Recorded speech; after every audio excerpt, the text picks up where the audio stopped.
नाज़रीन, टर्की जो है वो अब एक रियल अंदाज के अंदर फलस्तीनी कॉज को लीड कर रहा है और उसकी जानिब से बड़ा ही बोल्ड डिसीजन सामने आ रहा है जो अरब वर्ल्ड जो है वो नहीं ले सकी है। नाज़रीन, टर्की ने अरेस्ट वारंट्स जारी कर दिए हैं नेतन्याहू के, बेन गवर के, इजरायली आर्मी चीफ के और बाकी हाई ऑफिशियल्स के।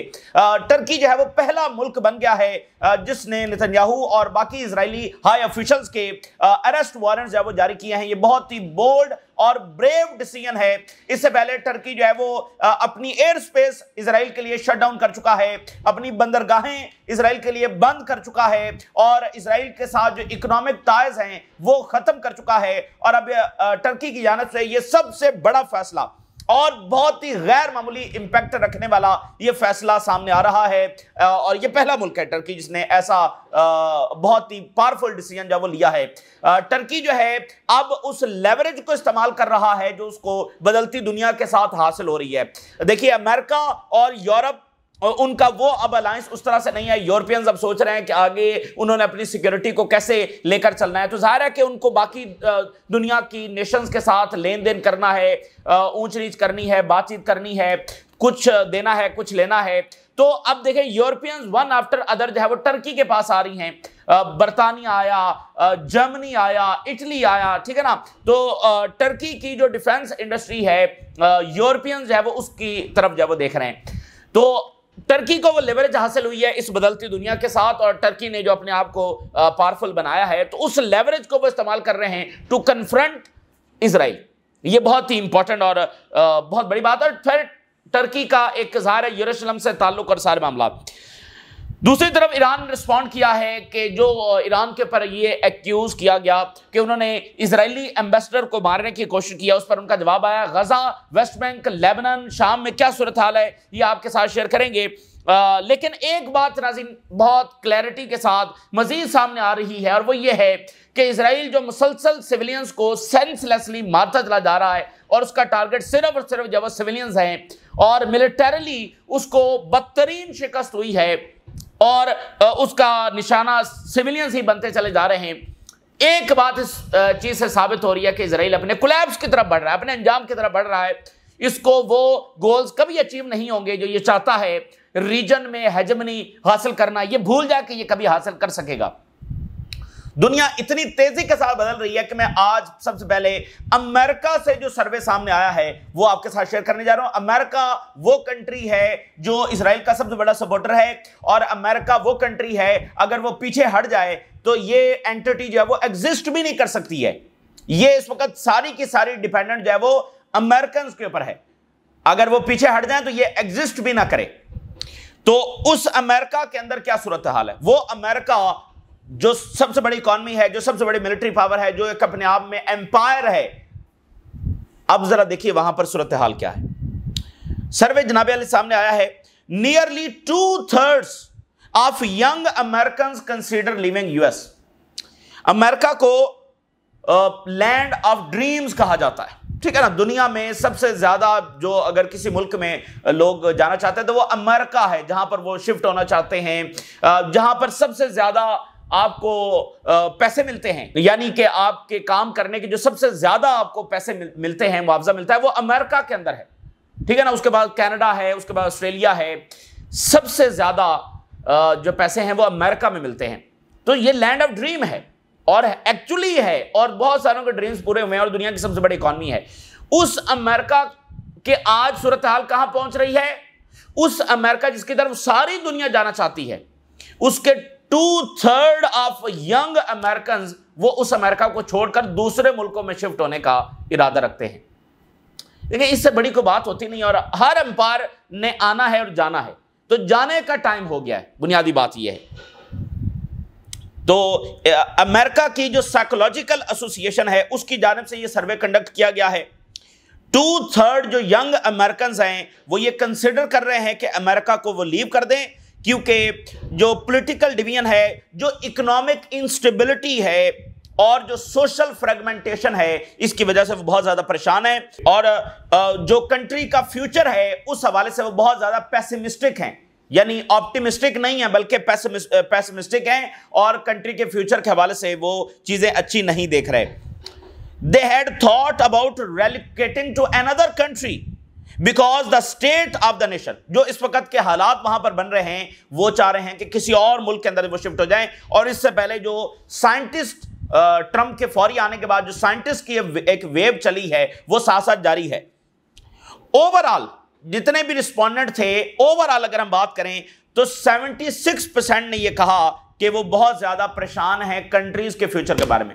ये हम थर्ड वर्ल्ड की बात नहीं कर रहे हैं, ये एक मुनासिब इकोनॉमी की भी हम बात नहीं कर रहे हैं, ये हम उस मुल्क की बात कर रहे हैं जो दुनिया का सबसे पावरफुल, सबसे बड़ी इकोनॉमी है, उस मुल्क की हम बात कर रहे हैं। तो उसके 76% ओवरऑल जो रिस्पोंडेंट हैं, उन्होंने कहा कि वो कंट्री के फ्यूचर के हवाले से बहुत ज्यादा परेशान हैं और growing sense of disconnection across American society, एक यानी सोसाइटी के अंदर भी एक इस तरह का क्योस है कि सब जो है एक दूसरे को आइसोलेशन में महसूस कर रहे हैं। 54% जो अडल्ट्स हैं, उन्होंने अपने आप को आइसोलेटेड, तन्हा महसूस किया कि एक दूसरे से बस तन्हाई में जी रहे हैं। So disconnection across the American society, उन्होंने कहा कि यह हो चुका है। मैनी यंग अडल्ट्स जो हैं वो फाइनेंशियल स्ट्रेस भी फेस कर रहे हैं, पॉलिटिकल डिवीजन्स भी देख रहे हैं और अनसर्टेनिटी अबाउट देयर फ्यूचर्स भी देख रहे हैं। ठीक है ना, फ्यूचर क्या है पता नहीं, और फाइनेंशियल स्ट्रेस जो है वो बहुत ज्यादा है। जो अमेरिका को जानते हैं या वहां पर रहते हैं, वो इस बात को अच्छे तरीके से समझते हैं। वहां पर आपकी हेल्थ, वहां पर आपकी एजुकेशन, वहां पर आपकी हाउसिंग, ये न्यूयॉर्क का और बाकी रियासतों के अंदर जो इलेक्शन हुआ है वो इसी बात पर हुआ है ना, अफोर्डेबिलिटी, हाउसिंग, ट्रांसपोर्ट, ये इसी बात पे तो हुआ है। मतलब आप इतने पैसे कमाकर मंथ के आखिर में आपकी जेब खाली है, ठीक है ना।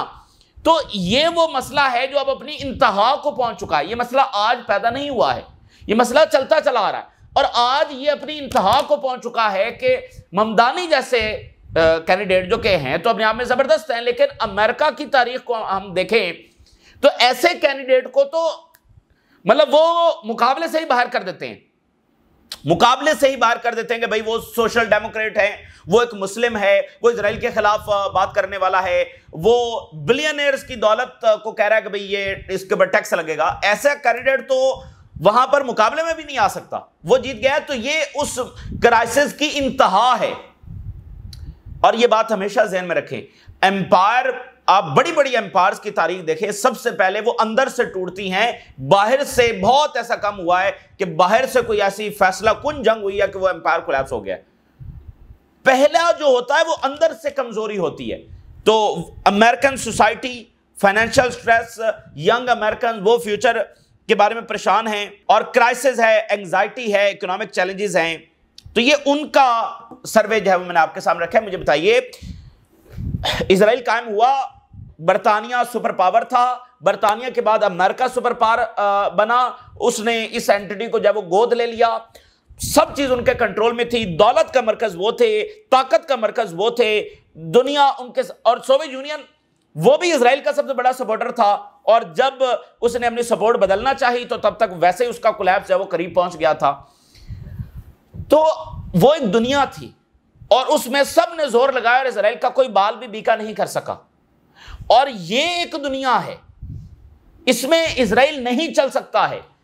और ये इजरायली हिस्टोरियंस भी लिख चुके हैं कि इजराइल के लॉन्ग टर्म सर्वाइवल का सिर्फ एक ही रास्ता था और वो ये था कि वो इस खित्ते के अंदर भाईचारे की फिजा कायम करता। एक माइनॉरिटी जो है वो एक लंबे अरसे तक मेजॉरिटी पर रूल नहीं कर सकती है। तो 80 साल हो चुके हैं इस इक्तदार को, जहां पर रीजन ने एड़ी चोटी का जोर लगाया और इजराइल का बाल भी बीका नहीं कर सका है।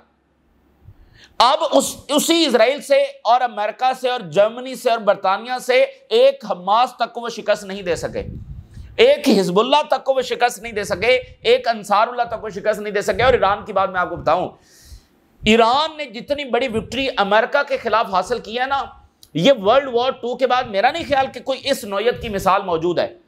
वियतनाम में उनको शिकस्त हुई, बाकी जगहों पर शिकस्त हुई, लेकिन वो शिकस्त बिल्कुल दूसरी नौयत की शिकस्त है, जहां पर अमेरिकन फौजें गईं और वहां पर गरिल्ला वॉरफेयर हुआ और एक लंबे अरसे की जंग, कई साल के बाद अमेरिका एग्जॉस्ट हो गया, पैसा बहुत लग गया, एट होम यानी अमेरिका के अंदर जो है वो प्रोटेस्ट हो गए, तो ये वो सारे कॉज थे। लेकिन यहां पर ईरान ने कैसी फतह हासिल की है? ईरान ने अमेरिका को डटर किया है, अमेरिका को बूट्स ऑन ग्राउंड आने से रोका है, यानी अमेरिका को पहले ही यह बता दिया अपने जवाबी हमलों से कि हम क्या करने की सलाहियत रखते हैं। और मेरा शायद इससे पहले कोई इस नौयत की मिसाल हो कि इजराइल और अमेरिका ने ज्वाइंटली अटैक किया हो और वहां पर रिजीम चेंज ना हुआ हो, ठीक है ना, इसकी भी शायद ही कोई मिसाल इससे पहले मौजूद हो। तो ये क्या है? ये किस रियलिटी का इजहार है? ये उस रियलिटी का इजहार है कि ये एक नई दुनिया है जिसमें इजराइल एक हेजेमोनिक स्टेटस के तौर पर मौजूद नहीं है। वो बार बार इस बात को इस्टेब्लिश करने की जरूर कोशिश करता है, लेकिन वो चीज खत्म हो रही है। और एक बार बाइडेन ने नाज़रीन कहा था कि अक्टूबर 7 के बाद दुनिया जो है वो वाली दुनिया नहीं रहेगी जो इससे पहले हुआ करती थी। उसके बाद दुनिया जो बिल्कुल बदल चुकी है।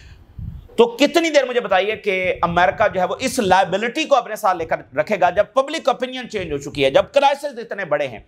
और ट्रंप जो है वो भी इस बात का नारा और इस बात का प्रॉमिस करके आया है कि वो ना इजराइल की जंगों को फंड करेगा, वो गजा में सीज फायर करवाएगा। तो उसने डिसीव किया ना अपने वोटर्स को, तो उसका नतीजा इस इलेक्शन में उसने देख लिया है।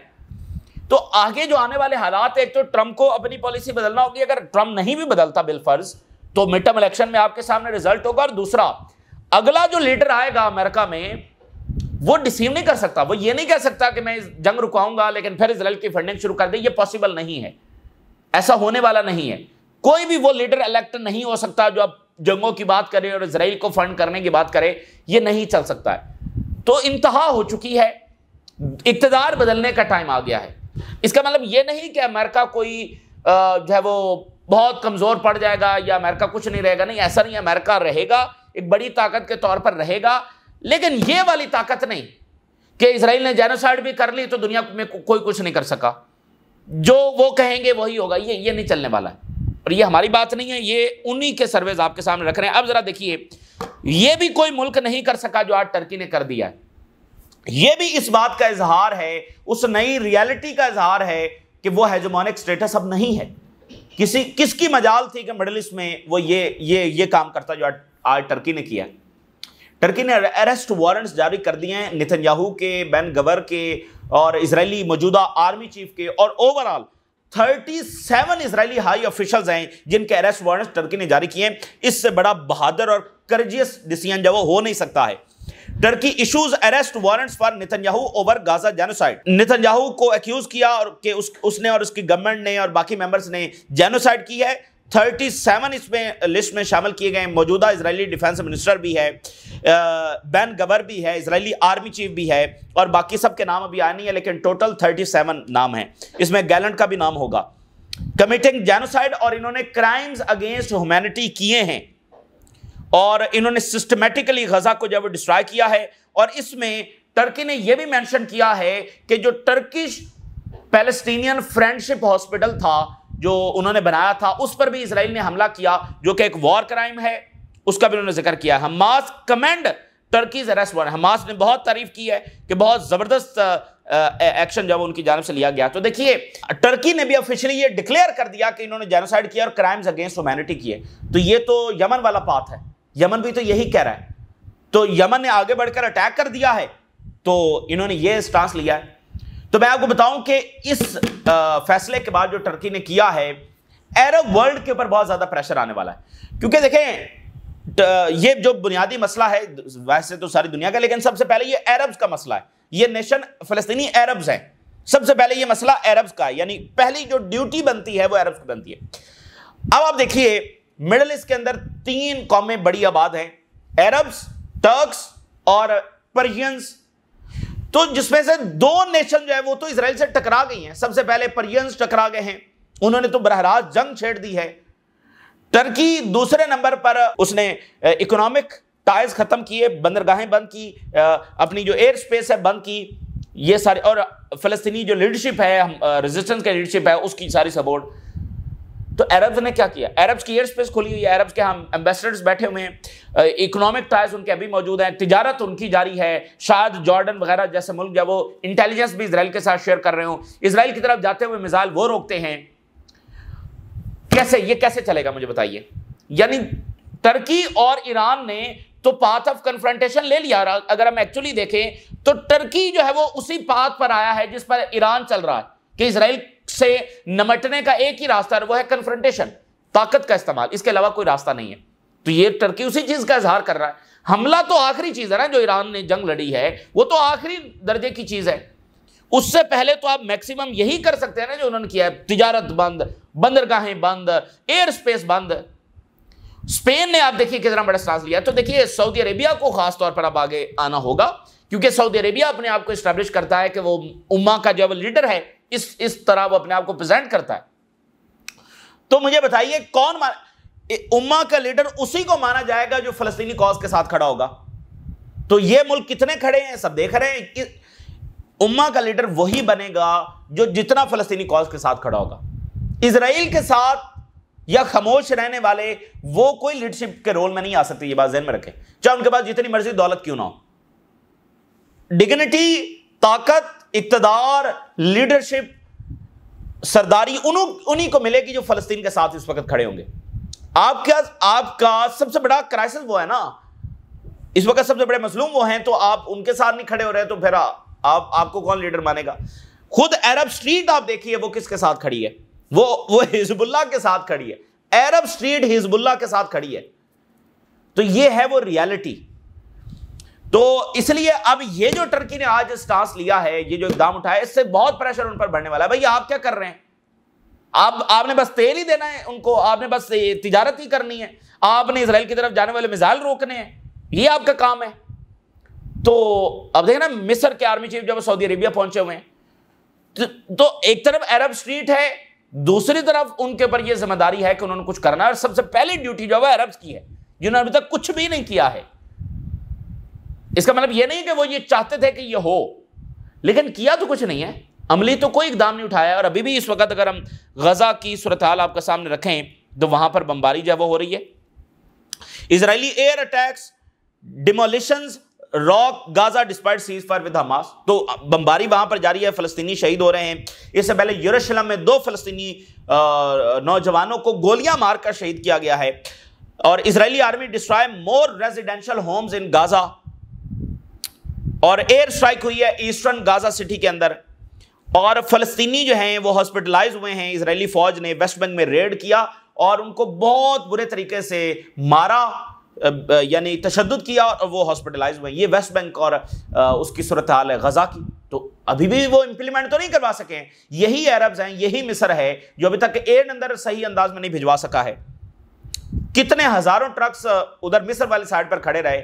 अगर यही हजारों ट्रक्स वो कहते हैं कि दाखिल करो अंदर, भाई जब आलमी अदालत कह रही है कि इस यंग क्राइम्स अगेंस्ट ह्यूमैनिटी हो रहे हैं और अंदर लोग भूख से मर रहे हैं, आप हजारों ट्रक्स बाहर लेकर खड़े हुए हैं, इसकी आपके पास कोई जस्टिफिकेशन है? और ये सारी खामोशी करके आपने कोई अमन हासिल कर लिया? क्या हासिल किया? आज आप फिर इजराइल के खिलाफ मिलिट्री बिल्डअप कर रहे हैं। आप कह रहे हैं कि आगे इलाकाई जंग हो सकती है। तो फलस्तीनी उधर शहीद होते रहे, मरते रहे, भूख से मरते रहे। इतनी उन्होंने खुलेआम बयानात भी दिए कि हम इनके साथ ये करेंगे, और किया भी, उन्होंने जेनोसाइड भी किया। आप हजारों ट्रक्स बाहर लेकर खड़े रहे। आपने क्या किया है? इसकी कोई जस्टिफिकेशन है उनके पास? वही हजारों ट्रक्स भेजते ना अंदर, क्या कर लेता इजराइल? भाई जब पूरी दुनिया आपके साथ खड़ी है, पूरी दुनिया इस नैरेटिव में खड़ी है कि भाई यहां पर ये क्राइम्स अगेंस्ट ह्यूमैनिटी हो रहे हैं, तो आज इजराइल के खिलाफ इकदाम उठाने की अगर अरबों के पास सबसे बड़ी लेजिटिमेसी थी तो वो आज थी, जहां वेस्ट भी निकला हुआ है। जब पहले अरब की जंगें हुई हैं तब तो वेस्ट में ये सेंटिमेंट नहीं था। आज तो पूरा वेस्ट निकला हुआ है, वेस्टर्न अदालतें फैसले दे रही हैं। आज आपके पास सबसे बड़ी लेजिटिमेसी थी तो आपने क्या किया? कुछ भी नहीं। तो जो रीजन के ये मुल्क मजीद इकदाम इजराइल के खिलाफ उठा रहे हैं, तो ये अरब वर्ल्ड जो है वो खामोश नहीं रह सकती, इन पर मजीद दबाव आएगा कुछ करने के लिए। तो अभी लेबनान के ऊपर उनके फिर हमले हुए हैं, 2 धमाके सुने गए हैं, मल्टीपल इजरायली ड्रोन्स है वो एरिया में घूम रहे हैं। इजरायली ड्रोन्स ने डिफरेंट एरियाज के अंदर जब वो अटैक्स किए हैं, बिनते जबील में, बलीदा के अंदर, यहां पर उन्होंने जब अटैक्स किए हैं। Israeli air raid hits southern Lebanon as attacks continue. तो इससे पहले जो उन्होंने फुल स्केल बॉम्बिंग शुरू कर दी थी 48 घंटे पहले, और उसके बाद अभी लो स्केल बॉम्बिंग फिर हो रही है। तो मेरा ख्याल है कि फुल स्केल बॉम्बिंग के जरिए उन्होंने एक बार टेस्ट किया है कि आगे से जवाब क्या आता है। तो किसी भी वक्त वो दोबारा फुल स्केल बॉम्बिंग जब वो शुरू कर सकते हैं, क्योंकि हमले तो जारी हैं, किसी भी वक्त वो इंटेंसिटी बढ़ा देंगे। तो दरमियान में अब मेरा ख्याल है हिजबुल्लाह भी बिल्कुल अपने इंतहा को पहुंच चुकी है। अगले 24, 48, 72 घंटों में, 4 दिनों में, 6 दिनों में हम उनका भी कोई रिस्पांस देख सकते हैं, इसकी पूरी पॉसिबिलिटी है। और पाकिस्तान ने कहा है कि अभी तक फैसला नहीं हुआ अपनी फौजें गजा में भेजने के हवाले से। अभी चूंकि ड्राफ्ट ने फाइनल होना है कि ड्राफ्ट, अमेरिका कह रहा है कि भाई यहां पर आपने जाकर हमास से लड़ना। कौन जाएगा और हमास से जाकर लड़ेगा और उसको डिसार्म करेगा? कौन है इस वक्त दुनिया? वेस्ट को तो छोड़ देना, वेस्ट तो नहीं जाएगा ना, ओआईसी जाएगी। ओआईसी का कौन सा मुल्क है जो ये वहां पर जाकर हमास से लड़ेगा? कौन है?